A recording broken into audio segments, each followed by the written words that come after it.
नमस्कार मंडळींनो, स्वामीज्ञा देवाडिकाच्या ब्लॉगमध्ये तुमचं खूप खूप स्वागत असा. तुमका प्रश्न पडलो असत मी कोण. मी स्वामीज्ञाची बहीण सिया, पण माझं खरं नाव जान्हवी, पण तुम्ही माका सिया पण बोलू शकतात. स्वामीज्ञा येला असा गावाकडे, त्यामुळे आज यंदा त्याच्यासाठी आम्ही स्पेशल डिश म्हणून आंब्याचं रायतो करणार असो. तर तुमच्याबरोबर आम्ही ही रेसिपी शेअर करूचो. मंडळींनो, आम्ही बनवूया आंब्याचं रायतो आणि हे असं आमचं घर.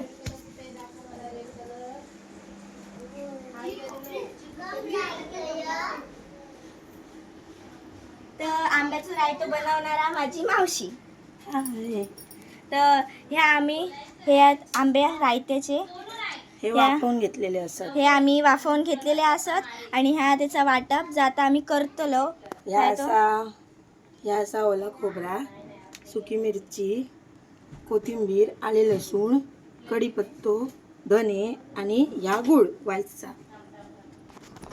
आता आपण देऊया रायते फोडणी. त्या मावशीने माझ्या तेल गरम केलं असता कढईत. आता त्याच्यात टाकतलं मोहरी चांगली तडतडाक होई. मोहरी तडतडाक सुरू झाली असा आणि आता आपण त्याच्यात खूप काय काय टाकणार असो. रायतो मस्तच जाणार, कारण का माझी मावशी खूप छान जेवण बनवता. मोहरी तडतडाक सुरुवात झाली असा तर आपण टाकतो कढीपत्तो. आमच्या गावाकडलं फ्रेश कढीपत्तो असता मंडळीने.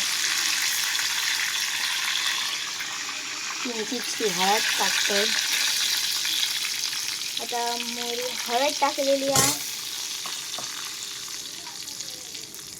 आपण टाकणार असो आपलं केलेलो वाटलेलो मसालो. ह्या कच्चा वाटण असा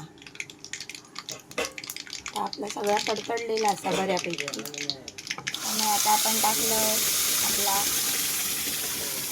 आपण टाकणार असो आपले रायत्याचे आंबे.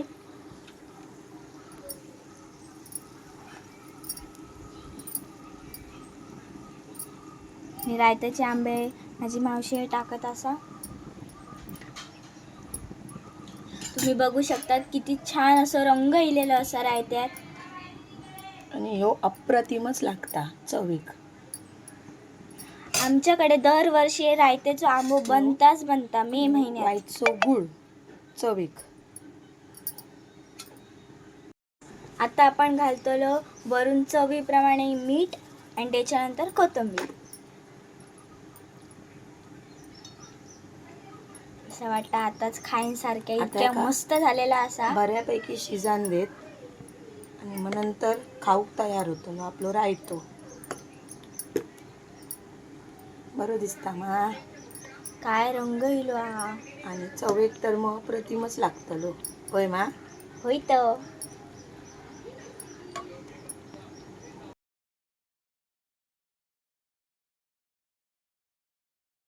तर मंडळीनो, गरम गरम जेवणाचा ताट तयार असा आणि ह्यो असा रायतो, या वाटण्याची उसळ, ह्या काय आहे गे मावशे? या पायसम असा.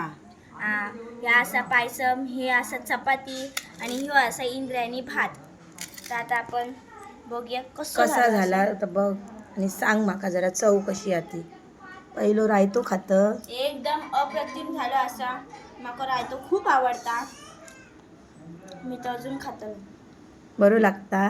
मस्तच लागतो. तुका आवडलो ना. होतो. बस. तुम्ही पण ही रेसिपी नक्की ट्राय करा आणि तुमच्यासाठी आम्ही अजून खूप ब्लॉग्स घेऊन येणार आहोत. Bye bye.